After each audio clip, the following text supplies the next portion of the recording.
Okay, what other examples of positive symptoms are there? They have heightened perceptions. Many people feel that their senses are being flooded by sights and sounds, making it impossible to attend to anything important. Right? So their kind of sensory systems have strengthened up. And so when you communicate with them, one reason that they can't pay attention and follow is because you're continuously being distracted by the colors and the sounds and all the sensory inputs there are in their surroundings. Additional positive symptoms are like hallucinations. Right? Some of the most common hallucinations people get are actually auditory, that they're all hearing based. When you see movies about schizophrenic people, they often portray them with lots of visual, like they'll see people that aren't there. And that's actually just happens to a very small percentage of people. I guess one reason they do it in movies is because it's something visual and people and the audience can kind of connect with. But most of the time, it is auditory. And what it sounds like when people have auditory hallucinations, when they start to hear voices, it's like very different ideas. Sometimes it's like people are speaking directly to you, or you're overhearing it. It could be the voice of a male or a female. And usually what happens is that you hear kind of very negative statements. These are voices telling you that you're very useless. They're telling you that you're a failure. These are voices that keep telling you that you're not being very efficacious. So basically, as you're trying to carry on your daily life and your conversation, you keep hearing these voices that tell you that you're useless, that you're crazy, and that they tell you like, oh, other people think you're crazy too. You might have, you know. And in addition to kind of attacking your self-esteem, other voices also tell you to do self-destructive behavior. For example, cutting yourself, you have to jump off buildings, or to burn yourself with cigarettes. Right? So these voices are surprisingly destructive. And that's, again, one of the reasons that people can't kind of pay attention to their own surroundings. They can't carry a train of thought. It's because it's very disruptive, negative ideas. I mentioned earlier that hallucinations can also involve any of the other senses, like tactile, somatic, visual, gustatory, which is your taste, and olfactory, or smell.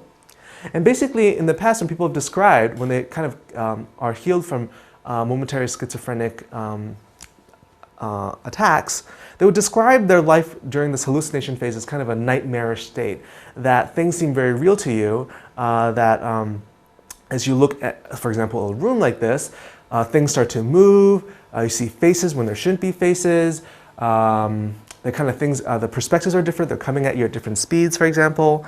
And all this is kind of like, when people describe it as walking through a nightmarish kind of scenario, that they kind of know it's not real, but they seem very, very real to the persons involved in that situation, right? Okay, other positive symptoms, the last one is inappropriate affect. So that's emotions that are unsuitable to the situation. So for example, laughing at a really sad situation, suddenly bursting out in tears and crying and being very sad, feeling extremely guilty and then really frightened in places that don't call for it. And what else? Possibly appearing very angry and hateful.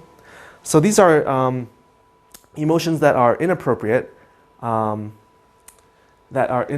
occur in a positive symptom. So there's a lot of positive symptoms related to schizophrenia. Now the negative symptoms these are things that are more like deficits, pathological deficits, or characteristics that are lacking in an individual. So basically, when people have schizophrenia, they're missing certain components of normal behavior. So for example, sometimes people get poverty of speech, called alogia. You don't have to remember that. Poverty of speech, basically they have long lapses before responding to questions or failure to answer. They become very quiet. It's like they can't come up with the words to answer you. And also there's a reduction of the quantity of speech or speech content. So this is kind of the opposite of the positive symptom we saw of disorganized speech that is overly just continuous and what they call logorrhea, which is just kind of constant outpouring of speech. It could also be the other way around, when people have a cutback and reduction of speech. There's also related to negative symptoms of blunt or flat affects. So they show very little emotion than most people. So flat affect is when they just become, instead of having inappropriate emotions, they kind of have no emotions at all. Their face becomes very relaxed. They don't feel things like happy, things that make them happy don't make them happy anymore. They don't feel sad. It's basically they kind of become like robot-like in their demeanor. Okay, so these are things that go missing. Let's see. So what are some examples of the blunted and flat affect? So for example, they avoid eye contact with people. Their face becomes expressionless and immobile. Their voice, even their voice becomes monotonous, low and difficult to hear. So they don't kind of modulate their voice to express emotions. They become sometimes even quieter, right? And it's too low to hear. And finally, there's anhedonia, which is a general lack of pleasure or enjoyment. They don't seem to take pleasure in life anymore. So again, there's no sadness, no happiness, just a very flat, blunted affect.